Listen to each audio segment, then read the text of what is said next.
right. Well, at least I found it. Spider. Don't fade on me yet. What are you supposed to be? A demonic kumquat? You can call me a hobgoblin. Every Spider-Man needs one. Newsflash, Hobby. You're not my first goblin. But this goblin has one thing the others never had. The fragment. Yes, and with its power, I'm going to tear this world apart. Okay, now, story in Spider-Man Shattered Dimensions is pretty simple. It's really just there to get all these Spider-Men together into one place. I'm going to explain it really, really quickly. It's not a bad story, but it's okay. That's all I'm going to really say about it. But let me explain it real quick. Okay, the story is pretty much Spider-Man, all the Spider-Man, Future Spider-Man, 2099 Spider-Man, Noir Spider-Man, Amazing Spider-Man, and Ultimate Spider-Man all have to go and try to get these pieces of a tablet. The tablet's very magical and it could take over the world or something, I don't know. And they have to pretty much get it and get it out of the evil hands of Mysterio, who is a Spider-Man villain, if you don't know. And yeah, that's pretty much the story. That's all I'm really going to explain about it. And yeah, let's go on to the sound of the game. Okay, now the sound in Spider-Man Shattered Dimensions overall is really good. The voice acting is fantastic. Amazing Spider-Man is voiced by Neil Patrick Harris, who I love, and all the other Spider-Men, I can't remember their names, but they all are voiced by people that have voiced Spider-Man once in their life, at least, so it's not like some random guy they got off the street to voice Spider-Man. So you got some people that have voiced Spider-Man before in a TV series or some other game or something, and they all sound really good, but Neil Patrick Harris stands out because he's a big name.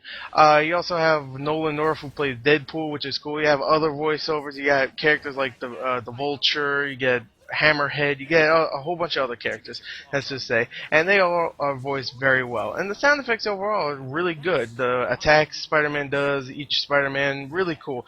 The Noir Spider-Man has a sort of noir kind of sound, you know, like very, very, you know, kind of quiet and stuff. And really, overall, the sound is fantastic. I said really good before, but I actually thought the sound was fantastic. There's really almost nothing wrong with it, except maybe some Spider-Men have cheesy one-liners, but they're not really voiced terribly. It's just cheesy one-liners. So, whatever. Anyway, let's go on to the graphics of the game.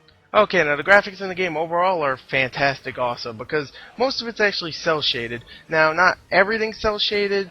Amazing Spider-Man, you can definitely tell it's cel-shaded, mostly because it's cel-shaded everywhere. There was even a video game where it was cel-shaded, so I'm guessing the comic book is very, very cel-shaded looking. I keep saying cel-shaded. And it looks great. Noir Spider-Man has a black and white kind of style. It's like Splinter Cell. You have to stay in the shadows and stuff, kind of like Arkham Asylum too. And it has a great looking feel to it, and it looks really, really cool. The future Spider-Man is actually really cool because you get to see a New York City that's in the future. Now, you don't see much of it, kind of like Transformers War for Cybertron, where you didn't see much of Cybertron, but it's still cool to be in there. And what's up? Ultimate Spider-Man, he has the black suit, and he goes anywhere, really. The graphics are good for him also, but he's not really he's never in somewhere really, really like, oh my god, memorable. But, you know, the graphics overall, I think, are really, really great. So let's go on to the gameplay of this game. Okay, now the gameplay overall, now this is going to be the longest topic because I have to talk about each one specifically. Let's start with Amazing Spider-Man. It is pretty much a beat-em-up. All these Spider-Man are pretty much beat-em-ups, but each one has a specific thing that's different, like the art style. And Spider-Man, Amazing Spider-Man, it's pretty much a beat-em-up. You don't really have a special ability like all the other ones do, except cel-shaded, so yay, colorful. And it's just overall, it's a fun little beat 'em up style of game. It's really fun. Let's just say that the combos are cool. When you beat up enough people and get a whole bunch of points, you can buy new ones. You got upgrade your health and stuff. It's really, really fun. So overall, I thought the brawling in the game was really fun. Now let's go on to Noir Spider-Man, which is pretty much a stealthy kind of thing, but sometimes you do fight. But I already talked about the brawling. It's pretty much the same thing.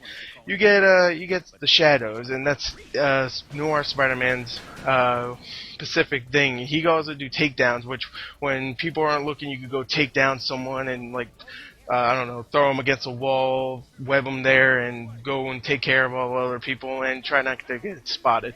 It's really, really fun for Noir Spider-Man. It gets a little old, just a little bit, because you know you just go from this place, this place, this place. It's not like you do this and then beat up a bunch of people and then you do this. It's more like you kill a bunch of guys. Well, you don't kill.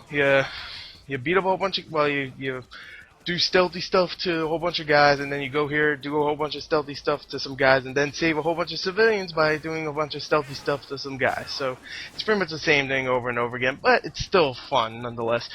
Ultimate Spider-Man is pretty much a beat 'em up, except you get this black suit, so you get rage mode for that, and pretty much it makes you powerful, more powerful for a little while, and that's pretty cool. But overall, it's still a brawler, and yeah. So let's go on to the last one, which is Future Spider-Man, which is pretty much the same thing also. It's pretty much a brawler, except you get the acceleration mode, which kind of slows everything down, so you can go and beat up everybody. Like, I don't like this guy. Accelerate mode, you're pretty much going faster, and everybody's going slower, pretty much. Well, you go the same speed, but everybody's going slow. So for them, you're going fast. So overall, I thought the gameplay was really fun. This was a really, really fun game, and of course you go whip around with Spider-Man's web. So it's not a free roam game also, let me mention that if you don't know. So yeah, I really had a lot of fun with Spider-Man Shattered Dimensions. I really recommend it. It's a fun rental. I don't think it's a perfect buy because it gets a little boring sometimes, a little repetitive. But overall, I thought it was a really fun game and one of my favorite Spider-Mans to date. I think I like Web of Shadows a little bit more, mostly because it's a free roam game. And it had I think the brawling in both the games are adequate. I mean, not adequate, I'm sorry, equally as good. So overall, I just thought the game was very fun, very good rental, but not a buy. I would say buy it when it's like $40 because it's about maybe 8 to 10 hours, so it won't last you forever. So yeah, overall, there's my review. I think it's definitely worth a purchase if you can get it for about 40, maybe even 50, maybe just a little bit cheaper because it's only 8 to 10 hours, like I said. And yeah, there's not really much else to do. No real big replay value. So yeah, I think it's worth a purchase if you can get it cheaper. And also check the description for my not full written review. I keep saying that. For my written review. Yeah, thank you and goodbye.